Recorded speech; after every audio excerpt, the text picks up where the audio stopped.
चल रहा है। हाँ चल आपको ध्यान से यहाँ पर फ्लावर को हम समझ गए हैं कि फ्लावर के कितने भाग होते हैं, कौन कौन से पार्ट होते हैं। अब यहाँ पर दिखाता है कि फ्लावर में कैसे पोलिनेशन होता है। पोलिनेशन मतलब कि परागण की प्रक्रिया कैसे होती है। तो यानी कि हम तुम लोग को बता दिए हैं कि एंथर के अंदर क्या होते हैं, पोलन ग्रेन होते हैं। पोलन ग्रेन का मतलब परागकण होता है। और परागकण क्या करता है, जब किसी क्या इसका क्या नाम था, परागकोश, परागकोश से निकला हुआ परागकण किसी भी माध्यम से जाके कहाँ पर चिपकता है, हाँ वर्तिका यानी कि स्टिग्मा को, इस प्रक्रिया को क्या करते हैं, पोलिनेशन करते हैं यानी कि परागण करते हैं। अब यहाँ से ये पहुंचा, अगर ये वायु के माध्यम से पहुंचा है तो उसको क्या बोलेंगे, वायु परागण। कीट के माध्यम से पहुंचेगा तो क्या बोलेंगे, कीट परागण। अगर ये जल के माध्यम से पहुंचेगा तो क्या बोलेंगे, जल परागण। अब ये देखो यहाँ पर आके पहुंच गया ना, और पहुंचने के बाद जैसे स्प्राउट चना अंकुरित करता है, ये अंकुरित करके धीरे धीरे धीरे धीरे कहाँ पहुंचेगा, नीचे पहुंचता है। यहाँ पर परागकण के अंदर कितनी कोशिकाएं होती हैं, तो अभी कुछ देर में उसको मैं दिखाऊंगा। परागकण के अंदर कितनी कोशिकाएं होती हैं, दो। अब ये धीरे धीरे यहाँ पर इसको पोलन ट्यूब बोलते हैं, क्योंकि पोलन ग्रेन अंकुरित करके यहाँ तक आता है। यहाँ पर आने के बाद यहाँ पर तुम लोग को बताया था कि यहाँ पर एक सेल था, ठीक है। टोटल कितनी कोशिकाएं थी यहाँ पर, टोटल सेल की संख्या कितनी थी, हाँ, और न्यूक्लियस की संख्या कितनी है, 8। यहाँ पर फर्टिलाइजेशन होता है, फर्टिलाइजेशन होने के बाद धीरे धीरे क्या बनता है, सीड बनता है, ठीक है। इसके बाद फ्रूट नहीं बताया लेकिन सीड बनता है, और वही सीड क्या होता है, अंकुरित होकर एक फल का निर्माण करता है। यहाँ पर जो बनता है उसको बोलते हैं भ्रूण, और यही भ्रूण आगे चल के क्या करता है, अंकुरित करता है, और अंकुरित करने के बाद क्या होता है, एक नए पौधे का निर्माण करता है। और ये पौधा हुबहू किसके तरह होगा, इस पौधे की तरह होगा, हुबहू क्या होगा, इस पौधे की तरह होगा। और इसी प्रकार से पेड़ पौधे की प्रजातियां क्या होती है, बढ़ती रहती है। अगला लगाओ जी,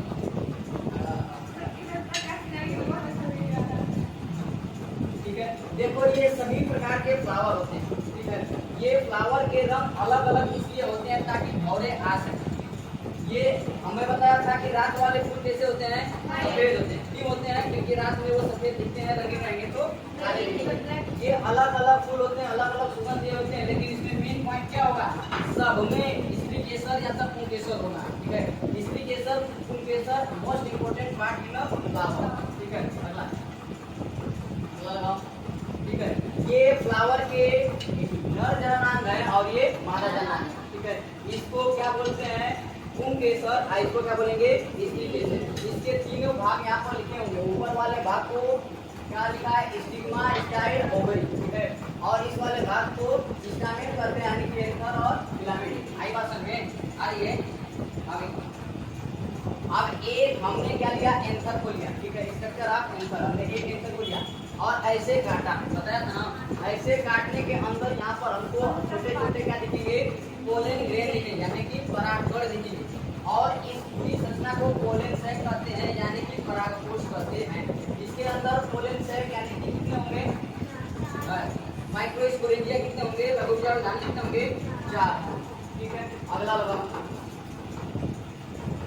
हाँ ये देखो समझ में आ रहा है ये क्या है, हाँ नहीं बहुत देरी से बोली है लेकिन गलत बोली। हाँ ये ध्यान से देखने पर ये सारे के सारे पोलन ग्रेन हैं, ठीक है। अलग अलग प्रकार के अलग अलग पोलन ग्रेन हैं, ठीक है। ये सब दिख रहे हैं, ये छोटे छोटे माइक्रोस्कोप से देखने पर पता चलते हैं कि ये सारे पोलन ग्रेन यानी कि परागकण हैं। ये ऊपर हाँ ऐसे होते हैं, यहाँ पर देखो ऐसे होते हैं, ऐसे होते हैं। किसी में छोटा होता है, किसी में बड़ा होता है, दूसरे कलर का होता है, अलग आकार का होता है। ये सब अलग अलग पोलन ग्रेन होते हैं, हाँ हाँ वही परागकण होते हैं। ठीक, अगला अब आ गए ये स्ट्रक्चर ऑफ पोलन ग्रेन। ये तुम लोग को तो बकायदे ढंग से आता होगा। इसके ऊपर लेयर कितने होते हैं, 2, हाँ कितने होते हैं, 2। ये बाहर वाली लेयर का क्या नाम है, हाँ इंग्लिश में बोलो, हाँ एंटाइन, हाँ बाहर वाली लेयर का क्या नाम है, एक्साइन। कहीं एक्साइन लिखा होगा, देखो कहीं लिखा है क्या, नहीं लिखा है, ये सब ये एक्साइन है। और ये वाली लेयर क्या है, इंटाइन है। इसके अंदर 2 सेल्स होती है, कौन कौन सी, वेजिटेटिव यानी कि पूरा वेजिटेटिव सेल होता है। ये क्या लिखा है? इंजाइम लिखा है क्या? इंजाइम। और अपने इंजाइम क्या लिखा होगा?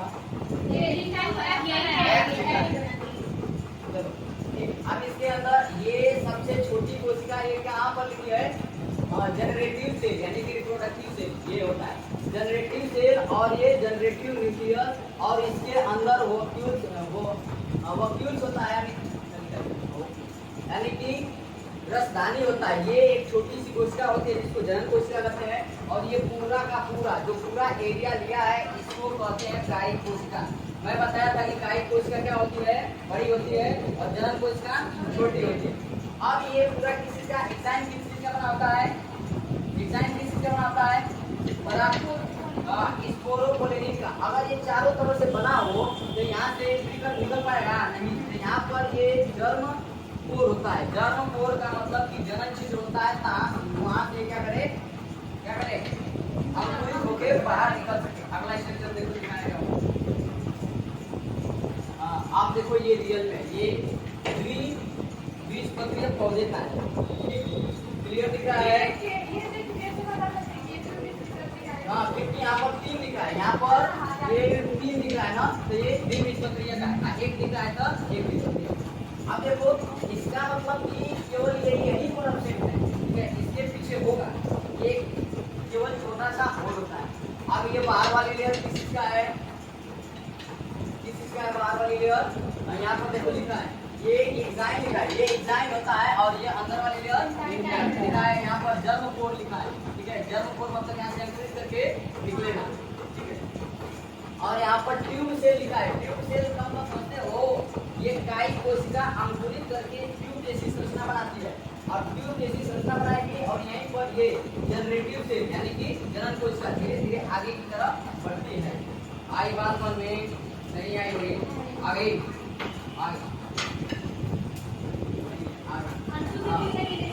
अंशु।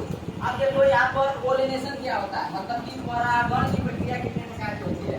तो अब यहाँ पर समझ आ रहा है? देखो अब यहाँ पर थोड़ा सा ध्यान देना, ये कई बात है। ये एक फूल है, ठीक है? ये द्विलिंगी फूल है। इस फूल से निकला हुआ फूल से निकला हुआ परागण, ठीक है, घूम फिर के उसी फूल के केसर के वर्तिकाग्र पर जाके चिपकता है। तो इस प्रक्रिया को सेल्फ पोलिनेशन यानी कि स्व परागण कहते हैं। क्या कहेंगे? स्व परागण। यानी कि ये तो एक फूल है, उसी पर से निकला हुआ परागण हमेशा किससे निकलेगा? परागकोश से। तो उसी पुष्प के परागकोश से निकला हुआ परागण घूम फिर के उसी पुष्प के कहाँ पर? मादा पुष्प के वर्तिकाग्र पर जाके चिपकता है। इस प्रक्रिया को क्या कहते हैं? सेल्फ पोलिनेशन यानी कि स्व परागण। आई बात समझ में? अब कह रहा है कि एक ही पौधा है लेकिन उसके फूल से निकला हुआ परागण, ये फूल है ना, इससे निकला हुआ परागण उसी पौधे के दूसरे फूल पर जाता है।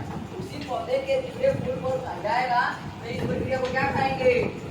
सजातीय पुष्टि परागण, ठीक है? पहला स्वपरागण और दूसरा क्या बोलेंगे? सजातीय पुष्टि परागण, और तीसरा होता है पर परागण। इसका मतलब क्या होता है कि दूसरा पौधा है, ठीक है, और दूसरे पौधे के बाद क्या होता है? दूसरे पौधे के फूल पर, ठीक है? एक पौधा है और ये पौधा है, इस पौधे का निकला हुआ परागण घूम फिर के दूसरे पौधे के फूल पर जाके चिपकता है, तो इसको क्या बोलेंगे? पर परागण। मतलब कि पराया दूसरा वाला पौधा है। तो यहाँ पर देखो, यहाँ पर दिखाया है ना, ये दूसरा पौधा है, ये दूसरा पौधा है, लेकिन दोनों सेम प्रजाति का होना चाहिए। इतनी बात समझे क्या? इतनी बात समझे? नहीं समझ गए ना? हाँ, स्व परागण का मतलब यहाँ से निकला हुआ फूल पर जाएगा, और सजातीय पुष्टि परागण का मतलब होता है कि पौधा सेम है, उसका फूल दूसरे पर गया है, मतलब कि पौधा सेम है उसी पर हुआ है। और पर परागण का मतलब इसको क्रॉस पोलिनेशन करते हैं।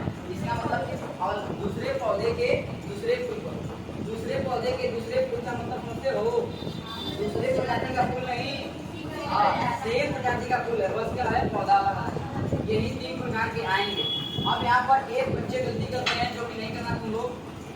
परागण कितने प्रकार के होते हैं ये पूछता है, तो परागण 3 प्रकार के होते हैं, लेकिन बच्चे लिखते हैं कि परागण 3 प्रकार के होते हैं, परागण, वायु परागण और कीट परागण। ये परागण नहीं है, ये परागण करने वाले कारक हैं। ठीक है, ठीक, परागण करने वाले कारक है, मतलब इनके द्वारा परागण की प्रक्रिया होती है। परागण किस प्रकार की ये होती है, आई बात हुए। हाँ, अभी तो ये डेमो था। ठीक है, डेमो होते हैं ना, क्या बोलते हैं इसको, ये ट्रेलर था। पिक्चर अभी बाकी है, धीरे धीरे। ठीक है, कंसेप्ट सब क्लियर हुआ। अगला देखो क्या है। हाँ, किसी पौधे में 30 मिनट होता है, 30 मिनट होता है, और किसी पौधे में महीनों निकल जाता है। ठीक है, परागण यानी कि पोलन ग्रेन का जीवन का। अगला देखो है भी। हाँ देखो, ये ऐसा नीट वगैरह पढ़ाया जाता है। बस अंतर यही रहता है कि यहाँ पर ये गुल्लों का ये टच डिस्प्ले होता है। हाँ, अब सोचो खाली डिजिटल बोर्ड आता है 1,45,000, 1,70,000। कहाँ तो करोड़ मत क्या मुझे लगी हो।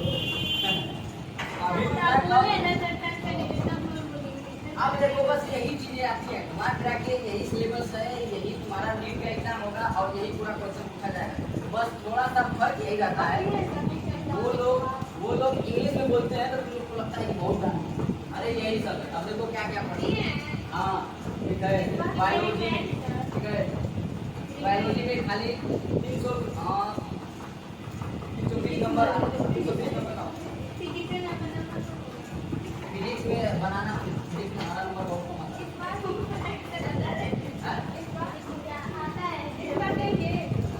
इस बार सोच रहे हैं, लेकिन अब हम ट्रैफिक अरे अनलिमिटेड दो, जब तक जी रही हो तब तक नहीं कर रहे हो।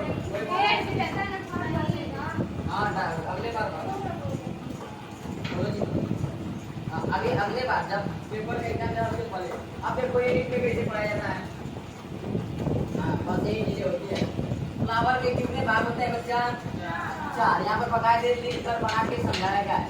Sexual reproduction in flowering plant, यानी कि पूरा लेसन का नाम इसमें लिखा गया है। अब यहाँ पर इसको, यहाँ पर इस चीज को 3 मार के यहाँ पर दिखाया गया है। ये होता है एंथर, ठीक है, एंथर। और एंथर के कितने भाग होते हैं? 2 भाग होते हैं, ऊपर वाला और नीचे वाला। ये फिलामेंट होता है, फिलामेंट का कोई काम नहीं होता है। अब केवल इसको सेक्शन का मतलब काट देते हैं, फिलामेंट को काटते हैं तो 4 माइक्रोस्पोरेंजियम लिखा है। माइक्रोस्पोरेंजियम मतलब लघु बीजाणु धानी। कितने होते हैं? 4। ये 4 क्या होता है जी? माइक्रोस्पोरेंजियम का मतलब लघु बीजाणु धानी होते हैं। हमने सब पढ़ा है लेकिन नहीं पढ़ा है। ठीक, अब इसके बाद यही होते हैं हम कनेक्टिव टिश्यू, यानी कि संयोजी में बताए थे। और ये 4 है। इसके अंदर कितने लेयर होते हैं जी? इसके अंदर यानी कि लघु बीजाणु धानी के अंदर कितने लेयर होते हैं? 4। ठीक है, कोई इंग्लिश वाला नाम लिखा है, लास्ट में टेपिटम होता है। टेपिटम लिखा है कि नहीं लिखा है? हाँ टेपिटम। और इसके अंदर क्या होते हैं? परागकण आराम से होते हैं। 3 लेयर क्या करते हैं? सुरक्षा देते हैं, प्रोटेक्ट करते हैं। और अंदर वाली लेयर क्या करते हैं? न्यूट्रिशन प्रोवाइड करती है। ठीक है, किसको न्यूट्रिशन प्रोवाइड करेगी? टेपिटम को। और नहीं होगा, लेकिन अब नीट एग्जाम थोड़े देर तो छुट्टी है ना, नहीं लिखेंगे फिर भी कोई दिक्कत नहीं है। लेकिन एकदम कंसेप्ट क्लियर लिखना, कितना लाना है। संतान को दिखाएंगे कहाँ आया था संतान, बोलो जल्दी। अरे हमको तो बताएं, उसमें केवल 120 कितना होता है? 70 हाँ 45 180 क्वेश्चन आते हैं नीट में। ठीक है, एक क्वेश्चन पर 4 नंबर होता है। 180 को 4 में 720 नंबर क्वेश्चन। बोलो जी, बोलो। तो अब वहाँ पर देखो परागकण आ गया ना। इसी चीज को पढ़ाने के लिए बच्चों का 1 घंटे टाइम लेंगे। ठीक है, अब यहाँ पर एक परागकण जो मदर से बनता है उसकी बात कर रहे हैं। यहाँ पर इसमें हजारों की संख्या में परागकण होंगे। ठीक है, हजारों की संख्या में। तो यहाँ पर एक कोशिका कैसे जनरेट करके, यानी कि एक कोशिका कैसे परागकण बनाती है, तो वहाँ पर एक कोशिका है मियोसिस मतलब अर्धसूत्री विभाजन करके कितने बनाती है? 4। कितनी बनाती है? 4। मैंने लिखवाया है चतुष्ट, यानी कि 4 बनाती है। ठीक, और ये चारों क्या होते हैं? पोलन ग्रेन होते हैं। क्या होते हैं? Pollen grain. अब इसी पोलन ग्रेन को ये क्या बनाया है? स्ट्रक्चर बनाए हैं। ठीक है, अब इस पोलिंग ग्रेड में यहाँ पर जर्म पोर लिखा है जिसको जनरल भी बोलते हैं, और इसके ऊपर को एंजाइम, ठीक है, इक्वोपोलिन समझ गए इंग्लिश वाले शब्द, और अंदर को सेलुलोज और पैक्टिन का लिखा है, ठीक है, सेलुलोज और पैक्टिन लिखे हैं एंजाइम और एंजाइम। और यहाँ पर वेजिटेटिव सेल यानी कि कौन सी कोशिका, गाय कोशिका, अंदर छोटी सी कोशिका कौन सी, जनरेटिव कोशिका। इस परागकण का डायमीटर दिया है 25 से 50 माइक्रोमीटर का, ठीक है। अब यहाँ पर ये दोनों मेल गैमेट, ठीक है, ये वाली चीजें क्या होती है, आगे चल के दो मेल गैमेट का निर्माण करती है, जनन कोशिका ये आगे चल के मेल गैमेट का निर्माण करती है, ठीक है। और इसके आगे की डिटेल्स है, आगे कौन सा, ये जनन कोशिका है ना, तो पूरे परागकण नर का भाग है कि मादा का भाग है, पूरा परागकण नर का भाग है कि मादा का भाग है, बताओ, नर है कि मादा, परागकण हाँ, तो नर माने मेल, और ये मेल का सिंबल होता है, ऐसा बना है ना तो समझ जाना कि मेल, ऐसा बना है तो समझ जाना कि फीमेल, नहीं समझे। हाँ, ये देखो ये दिमाग है, और दिमाग तीर की तरह चल रहा है, तो लड़का दिमाग कैसे तीर की तरह चल रहा है, ये दिमाग चालू है ना, आई दिमाग है एकदम उल्टा चल रहा है,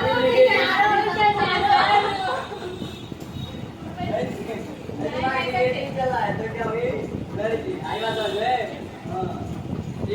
ये मेल का सिंबल है, ये आगे चल के जब पोलन ट्यूब बनता है ना, तो आगे चल के दो मेल गैमेट बनाते हैं, कुछ देर में मैं बताऊंगा, ठीक, ये बनते हैं मेल गैमेट।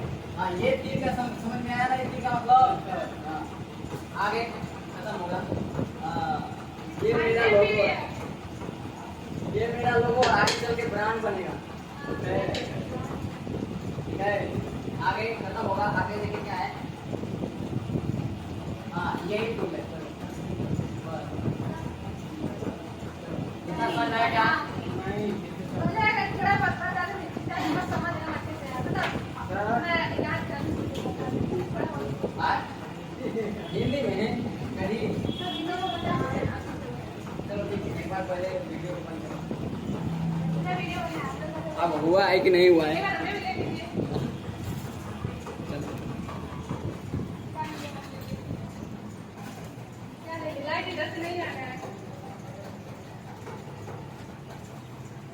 ठीक है। अभी इसका पूरा बनाना है, ठीक है, पूरा दीवारें बन जाएंगी तब देखना।